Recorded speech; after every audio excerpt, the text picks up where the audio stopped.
Hello అండి అందరికీ. ఈరోజు మన కిచెన్‌లో గులాబ్ జామ్ ఎలా చేయాలో చూపిస్తున్నాను. గులాబ్ జామ్ పిండి లేకుండా బ్రెడ్‌తో గులాబ్ జామ్ ఎలా చేసుకోవాలో చూపిస్తున్నాను. మీరు కూడా ఒకసారి ట్రై చేసి ఎలా వచ్చిందో కామెంట్ బాక్స్‌లో కామెంట్ చేయండి.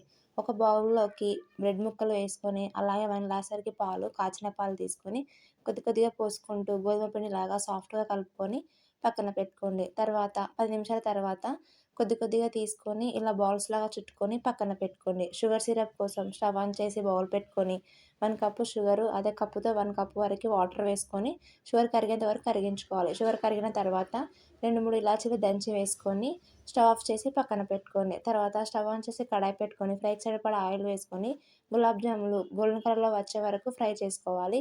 ఈ విధంగా ఫ్రై చేసుకొని పక్కన పెట్టుకోండి. ముందుగా చేసుకున్న షుగర్ సిరప్‌లోకి ఈ గులాబ్ జాములు వేసుకొని 20 నిమిషాల వరకి మూత పెట్టి పక్కన పెట్టండి. తర్వాత సర్వ్ చేసుకొని తినండి. నా వీడియో మీకు నచ్చినట్లయితే లైక్ చేయండి, సబ్స్క్రైబ్ చేసుకోండి.